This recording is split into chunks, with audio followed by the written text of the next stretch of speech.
किसी समकोण त्रिकोण अर्थात राइट ट्रायंगल की सबसे बड़ी भुजा का वर्ग उसकी बाकी दोनों भुजाओं के वर्ग के जोड़ के बराबर होता है। इस रेखा चित्र में ए और बी के वर्ग का योग सी के वर्ग के बराबर होगा। विश्व इसे पाइथागोरस थ्योरम या पाइथागोरस के प्रमेय के नाम से जानता है। जिन लोगों ने भी 10वीं कक्षा तक पढ़ाई की है उन्हें इसके बारे में अवश्य पता होगा। ये प्रमेय बहुत सरल दिखाई देता है, लेकिन इसका उपयोग छोटे कमरे से लेकर बड़े बड़े भवन बनाने में होता है। आज जो ऊंची ऊंची बिल्डिंग बनती हैं, वो बिना इस प्रमेय के ज्ञान के संभव नहीं थी। इसकी खोज का श्रेय प्राचीन ग्रीस के गणितज्ञ पाइथागोरस को दिया जाता है। पाइथागोरस का जन्म ईसा के लगभग 580 वर्ष पूर्व हुआ था। ये वो समय था जब विश्व के दोनों ही अवैज्ञानिक मजहबों ईसाई और इस्लाम का जन्म नहीं हुआ था। पाइथागोरस को भले ही इसका श्रेय दिया जाता है, लेकिन सत्य यही है कि भारतीयों को इस प्रमेय का ज्ञान बहुत पहले से था। इसी प्रमेय की सहायता से प्राचीन भारत में स्थापत्य और मूर्तिकला अपने चरम पर थी।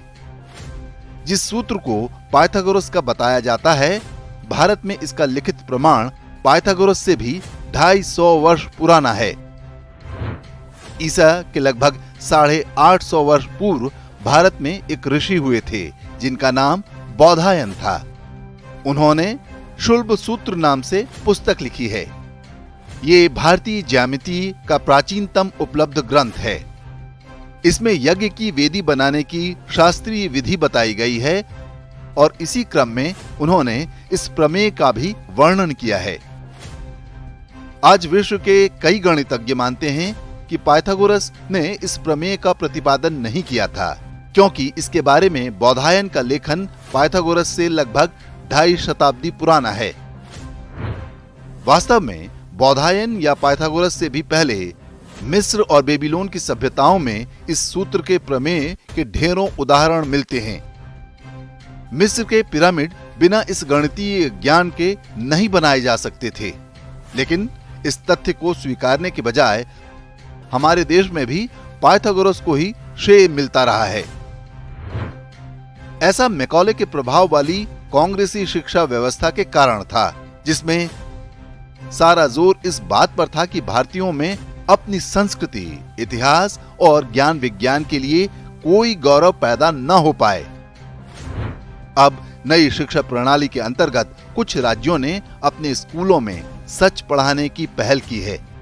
इसके अंतर्गत पाइथागोरस के साथ बौधायन और शुल्ब सूत्र के बारे में भी बताया जाएगा, ताकि देश की नई पीढ़ी को पता चले कि भारत को न तो मुगलों ने बनाया, न 1947 में कांग्रेस ने।